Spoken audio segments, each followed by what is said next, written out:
le problème de la résilience, pour moi, c'est que l'obsession est sur la chute. C'est qu'il faut qu'il y ait un traumatisme, il faut qu'il y ait une chute pour qu'on puisse en faire quelque chose, quoi. Donc après, on peut s'en remettre, on peut se transformer, voilà, si on prend la résilience socio-écologique. Mais c'est quand même l'obsession de la chute. Alors que la robustesse, c'est plutôt un espace de vie. Et pour moi, la résilience, si je force le trait, la résilience nous appelle à mobiliser plutôt une pulsion de mort. C'est qu'on va chercher le désastre et on va en faire quelque chose. Je force le trait. Et la robustesse, c'est plutôt une pulsion de vie. C'est qu'on va dire, on va créer un espace de viabilité. Qu'est-ce qu'il faut pour qu'on ait suffisamment de marge de manœuvre pour pouvoir encaisser des chocs? Et en fait, on n'est pas obligé de passer par la résilience. C'est qu'en fait, quand on a ouvert l'espace de viabilité, il y a toutes les trajectoires. On peut continuer à monter, on peut descendre. Alors c'est là que je ne suis pas d'accord non plus.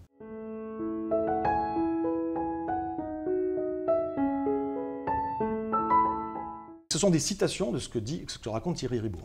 La résilience s'efforce de préparer au pire, sans pour autant élucider ce qui oblige à une telle préparation. Ma réponse. What? Mais d'où il sort un truc pareil? Je n'ai jamais vu ça, quoi. La résilience résiste au changement. Ah bon? Non, on vient de dire que la résilience est transformative, donc elle ne résiste pas au changement. Et transforme le changement en ressource au service de la perpétuation de l'existant. C'est factuellement faux. Non, la résilience est transformative, on vient de le dire. Or, d'autres trucs. La résiliothérapie ôte aux populations toute perspective de prendre conscience de leur situation et de se révolter. Non. La résilience, c'est profondément empouvoirante et elle permet justement aux gens de créer quelque chose de nouveau, éventuellement de se révolter vis-à-vis du système existant. La résilience empêche de percer à jour le désastre et ses causes. Non, rien à voir.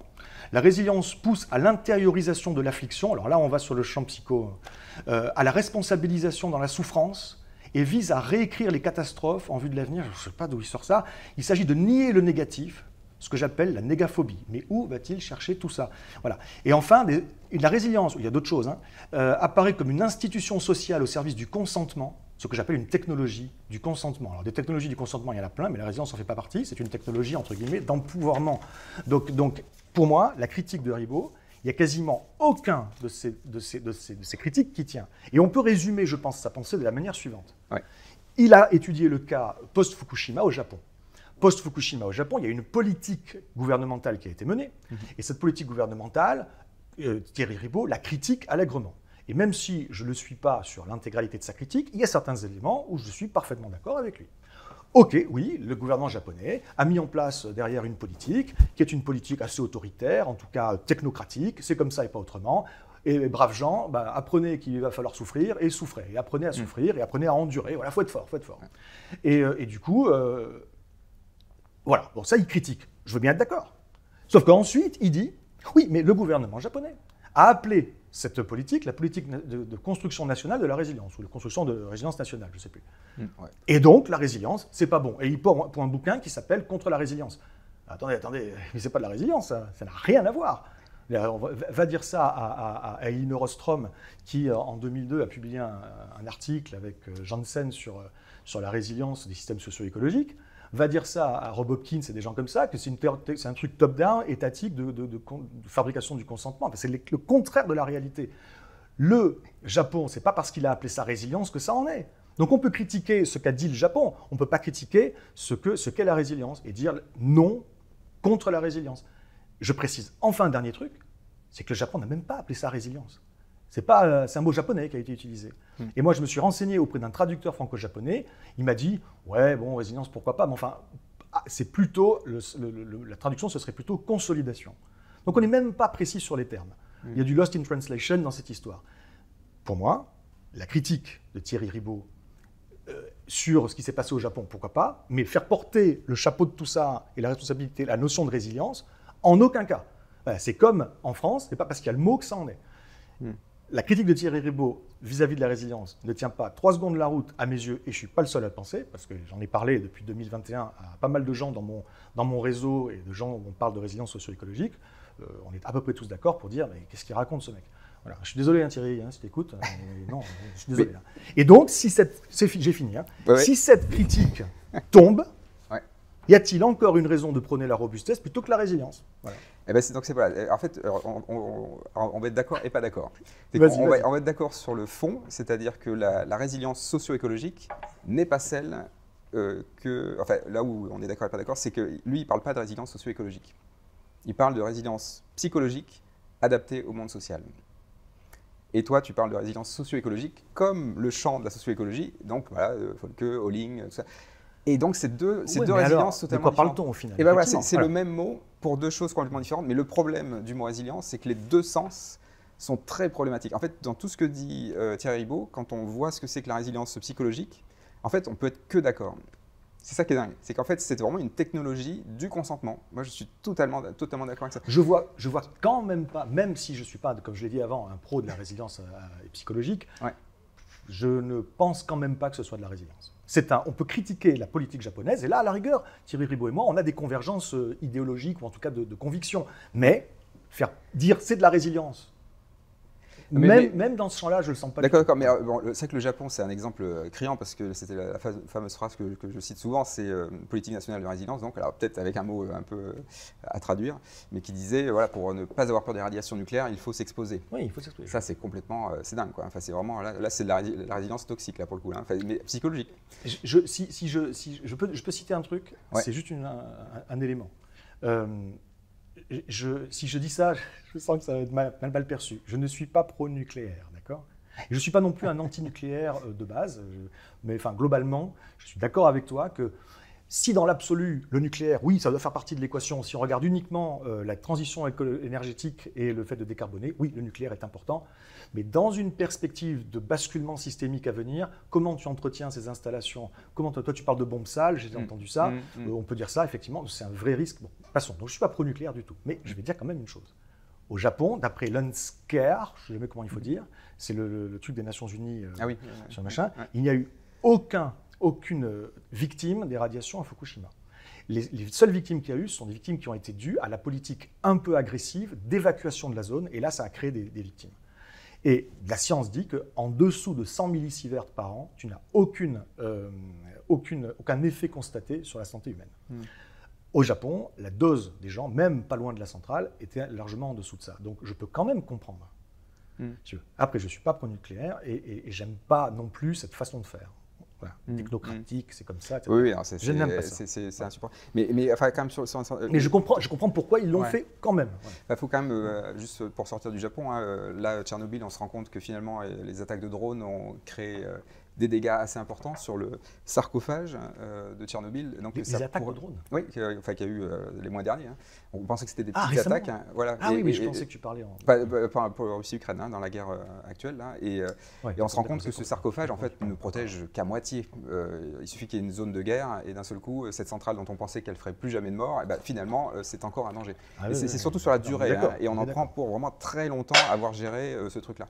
Donc, vraiment, pour moi, le nucléaire, il faut vraiment l'arrêter. C'est-à-dire qu'il faut utiliser les centrales jusqu'à l'os, et après, on en construit plus. Parfaitement d'accord. Mais je suis d'accord. Et Négawatt, maintenant, est d'ailleurs aussi là-dedans. Donc, en fait, c'est assez intéressant de voir qu'on a un peu tous évolué. On a mis un peu d'eau dans le bain. Et c'est une question de gestion du risque. Voilà, exactement, c'est la gestion du risque. Mais du coup, je reviens à Thierry Ribaud sur la résilience psychologique. En fait, il y a l'exemple du Japon, mais qui est peut-être en effet problématique parce qu'il y a un problème de traduction. On peut trouver d'autres cas où la résilience psychologique s'est invitée.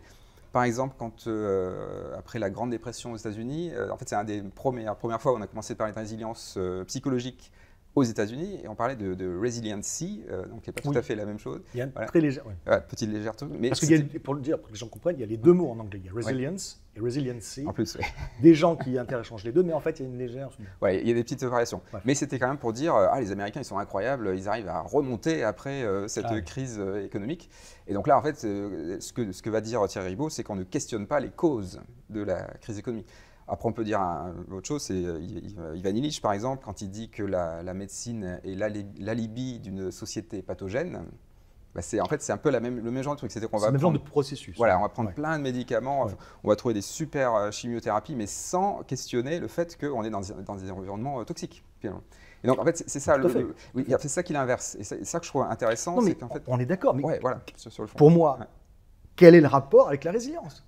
Le problème, c'est que tout ça, les décideurs utilisent le mot résilience. C'est instrumentalisé pour faire passer ce message. D'accord. Donc là, effectivement, allons-y, critiquons à mort les mésusages qui sont faits du mot et essayons de faire de la pédagogie pour réhabiliter ce mot. Et je dis réhabiliter ou l'habiliter tout court, mais parce que, pour moi, après avoir passé à peu près presque 10 ans, en tout cas, à essayer de trouver le seul concept que j'ai trouvé qui capture l'essentiel, mais sans suffire, qui ne suffit pas, C'est le concept de résilience pour moi. Et enfin, moi, c'est ma conviction profonde. Donc, c'est pour ça que j'ai pris ce mot-là. Pour moi, aujourd'hui, si tu veux, les gens sont paumés. C'est-à-dire que c'est pour ça que je disais qu'il y a des choses à clarifier, parce que je sais qu'il y a de la confusion. Moi, ça fait maintenant 6 mois, 1 an à peu près, que quand même assez régulièrement, il y a des gens, après mes interventions, qui me disent « Oui, alors, vous dites de résilience, mais quid de la robustesse En fait, monsieur Keller, ce serait plutôt la robustesse, non? C'est pas la résilience. » Je dis il y a Olivier Hamon qui est passé avant. Bon. Voilà. Et les gens, non, attendez, mélangeons pas tout. Alors les gens, du coup, pour la plupart qui ne maîtrisent pas trop ces subtilités-là, d'ailleurs, je trouve ça fait chier tout le monde, qui ne maîtrisent pas trop ces subtilités-là, du coup, ils ne savent plus. Et souvent, c'est le dernier qui passe qui a raison. Donc, si tu passes après moi, ils vont dire robustesse. Si je passe après toi, ils vont dire résilience, mais ça n'a pas de sens. Et du coup, ça crée presque 2 clans. Ouais. Il ne faut pas, quoi. Non, bien sûr. Mais en fait, moi, je pense qu'on peut articuler les deux. Ce que je dis souvent, c'est que la résilience, ça reste une trajectoire. C'est on tombe et on se relève. Et après, donc, ça peut être représenté sous une forme de trajectoire. Exactement, voilà. Et c'est souvent, d'ailleurs, dans les schémas, on voit souvent des trajectoires. Alors que la robustesse, ça ne peut pas être une trajectoire. C'est des bornes. C'est des bornes qu'on écarte pour exprimer, agrandir un espace de viabilité, quoi. On pourrait le dire comme ça. Okay. Et là, c'est beaucoup plus libre. En fait, ce que je veux dire, le problème de la résilience, pour moi, c'est que l'obsession est sur la chute. C'est qu'il faut qu'il y ait un traumatisme, il faut qu'il y ait une chute pour qu'on puisse en faire quelque chose, quoi. Donc après, on peut s'en remettre, on peut se transformer, voilà, si on prend la résilience socio-écologique, mais c'est quand même l'obsession de la chute. Alors que la robustesse, c'est plutôt un espace de vie. Et pour moi, la résilience, si je force le trait, la résilience nous appelle à mobiliser plutôt une pulsion de mort, c'est-à-dire qu'on va chercher le désastre et on va en faire quelque chose, je force le trait. Et la robustesse, c'est plutôt une pulsion de vie, c'est qu'on va dire, on va créer un espace de viabilité. Qu'est-ce qu'il faut pour qu'on ait suffisamment de marge de manœuvre pour pouvoir encaisser des chocs? Et en fait, on n'est pas obligé de passer par la résilience. C'est qu'en fait, quand on a ouvert l'espace de viabilité, il y a toutes les trajectoires. On peut continuer à monter, on peut descendre. Alors c'est là que je ne suis pas d'accord non plus. Voilà. D'accord. Là, je ne suis pas d'accord. Là, pour moi, tu extrapoles au-delà de ce qui est dans la littérature scientifique, à ma connaissance, de ce que j'en connais, littérature académique, le concept de robustesse. Pour moi, la robustesse fonctionne. Tu peux toujours élargir effectivement un peu les bornes. Et là, cette zone de viabilité, cette zone de vie, j'aime bien cette approche. Et moi, franchement, j'aime bien tes valeurs, j'aime bien la façon dont tu en parles. Mais malgré tout, pour moi, on est sur des fluctuations qui peuvent être importantes, mais on n'est pas sur des chocs majeurs.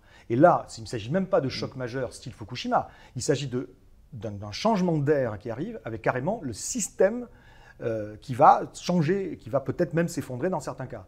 Et là, on est largement au-delà des capacités maximales de robustesse. Et dans ce cas-là, il faut envisager que ça puisse casser, se rompre, etc. Et s'il n'y a pas de résilience, tu peux pas... D'accord, mais c'est en fait c'est là où l'effondrement. Donc je vois bien la différence, c'est qu'en fait, alors ça c'est mon ancrage biologique finalement, parce que ce qu'on voit chez les êtres vivants, c'est que leur robustesse est vraiment extrêmement grande.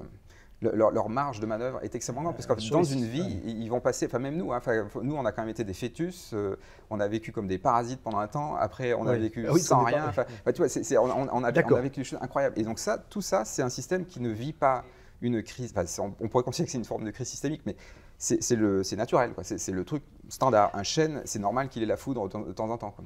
Et donc le vivant, ce qui a été sélectionné au cours de l'évolution, c'est tous ces accidents qui peuvent être majeurs, et c'est ça qui font qu'ils sont robustes. Et donc même ça se voit à l'échelle moléculaire. Dans l'ADN, l'ADN c'est bourré de valves, de soupapes dans les protéines et tout ça. Et donc là tu as un champ énorme de robustesse. Et donc c'est plutôt nous, société humaine, qui avons inventé des systèmes qu'on dit robustes, mais qui sont d'une fragilité incroyable, parce que les marges de manœuvre sont extrêmement faibles.